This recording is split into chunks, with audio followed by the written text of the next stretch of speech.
Bir 5 жылдан бeri чегара кызматы Баткенге 500 солдат сурайт. Мамлекет бербейт. Президентти 700-800 телохранитель кайтарат. Ошол 250 миң баткендиктин өмүрүнөн президенттин өмүрү кымбатпы? Биз өзүбүздүн акылыбыз жоктугунун айынан, оозубузга алыбыз жетпегенин айынан 36 адамды өлтүртүп койдук. Ошол кырдаалды алдын ала албаганыбыздын айынан бүгүн адамдар үйү жок калды. Биз жеңилдик. Биздин жүрөгүбүз канады. Биз моралдык сындык. Ким жооп берет? Ким жооп берген жок.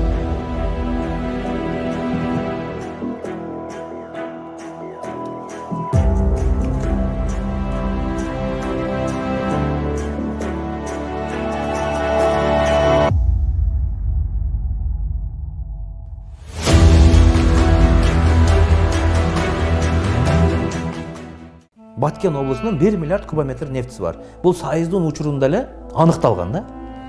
1 миллиард кубометр нефтинин үстүндө турган область бүгүн мышык ыйлай турган акыбалда турса, ыйлайсыңбы? Арданасыңбы? Намызданасыңбы? 1 миллиард кубометр 200-300 жылга жөн жетет бизге. Кыргызстан бүгүн эмне кылып атат? Кыргызстан жылына 600-700 миллион долларга Россиядан ГСМ сатып алып атат, күйүүчү май. Өзүңдө нефт турса, эмнеге бирөөдөн сатып аласың? Ашык чакчаң барбы? Эгерде ал нефт иштеп кала турган болсо, ал бир эле күйүүчү май чыгарбайт да. Ал селитра баштап табагаш кийим бүт чыгат ал жактан. Стратегиялык областка айланат. Эч ким ал жака зым тартыштын да кереги жок болуп калат. Биздикилер айтып атпайбы, биз чек араны тиги протокол менен талашып атабыз, буну менен талашып атабыз. Чек араны антип чечпейт кагылайындарым. Чек араны бакубат экономика менен чечет. Экономикаң күчтүү болса, чек араны ачып кой мондай, ачык кылып. Саңа керип кетип жүрө берет. Саңа эч ким кол сала албайт. Жок.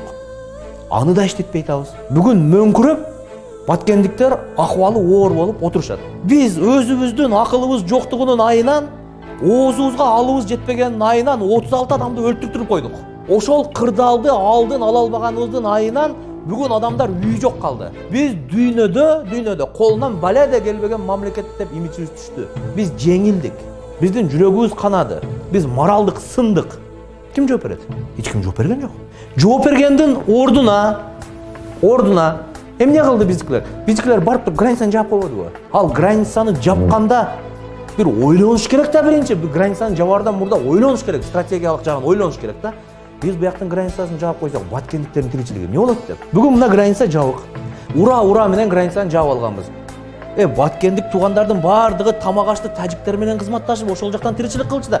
Бүгүн акыбал өтө оор Баткенде, экономикалык. Биз ошол границаны жаап алып, тажикти кантип коркутайлы дедик. Өзүмдө мен кайсы акылдарым менен ойлонуп түшүнбөйм ушуларды. Биз границаны жаптык. Эч нерсе бербейбиз деп чычкан өтпөй турган кылып туруп. Бул Тажикстан менен чектешкен биз бир эле биз эмеспиз да. Өзбекстан буга чейин ошол Тажикстандагы соода түйүнүн жоготуп койгон болчу. Биз границаны жапканда кош келипсиңер деп туруп биздин базарды Өзбекстан алып койбоду. Бул эмне деген келе соолук? Биз базарды алдырып жүрбөдүкпү? Биздикилер кантип ойлонот, кайер менен ойлонот, мен түшүнбөй деле калдым акыр күндөрү. Бир адамда мындай урадан дагы бул митинг болду. Бир жыл мурда бүткөн митинг деген бүтүш керек уже болду. Буягын уже мындай отуруп кабинетте жумуш жасаш керек. Ура деген болду, токтош керек. Биз базарды алдырып жүрбөдүкпү? Баткендиктер өрүгүн, күрүчүн, майын, семичкесин баарын тажик туугандарга сатып турмуш кылчу да ошол күнгө чейин. Азыр эми иш жакка сата албай, бүгүн күрүчтүн баасы итбекер болуп калды. Ал баткендиктер ошол менен эле тиричилик кылчу. Эмне аз бар күрүчүн кымбат мамлекет ала турган бир сына коюп берди? Жок. Көгөрүп, границаны жаап алып отурушат. Эми өздөрү айта албай, кантип границаны ачышты айта алышпай, ачайлы деп атышат, элден коркуп атышат. Булар популисттик ход менен жаап алган да. Эми баягы Facebooктун күчү менен жаап алган, эми ачса Facebooктун күчүнөн кайра коркуп атат. Facebook менен мамлекет башкарылбайт тугандар. Акыл менен башкарыш керек мамлекетте. Акырын кече Тажикстандын студенттерине биз границаны ачтык деп акырын мындай жылжытып көрүп атышат. Айта бер, границаны ачабыз деп эле. Базарды алдырып жүрбөдүкпү? Мына бүгүн Тажикстан Өзбекстанга кетти базары. Бул экономикалык жактан дагы бизди тутуп алып келдиби? Анан биз границаны жаап койсок эле тажиктар ачыкка калат дегенге ким ишенет? Анан эмне кылып атабыз эми? Кече площадка бир 60-70 машинаны тизип алып, чек араны бекемдеп атабыз деп атабыз. Бир 5 жылдан бери чек ара кызматы Баткенге 500 солдат сурайт. Мамлекет бербейт. Президентти 700-800 телохранитель кайтарат. Ошол 250 миң баткендиктин өмүрүнөн президенттин өмүрү кымбатпы? 500 солдат сурап жүрөт. Буга чейинки бийликтин контрабандисттеринин айынан ошол анклавдын киришине чыгышына КПП коюлган эмес. Контрабанданы эркин алып кирип чыгыш үчүн. КПП коюлган эмес. Ошол КППны коюп койбой эле Гречкур десе. Ошол согушта оружие каяктан пайда болуп калды? Эмне жумуш жасап атты деген суроолор бизде моерде турат дагы эле.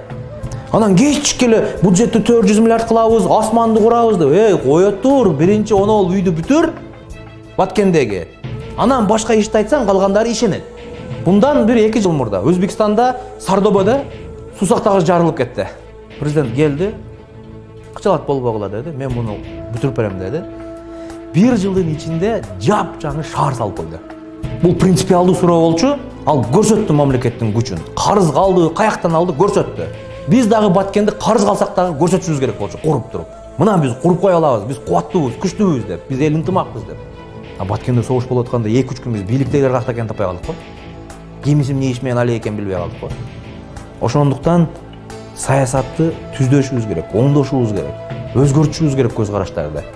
Болбосо биз азыр монтуп эле жапайыча кете берсек, жакшы менен бүтпөйт. Мен дагы бир жолу айталайм. Жакшы менен бүтпөйт бул жапай турмуш. Дүйнө алдыга кетип атса, биз артка кетип атабыз.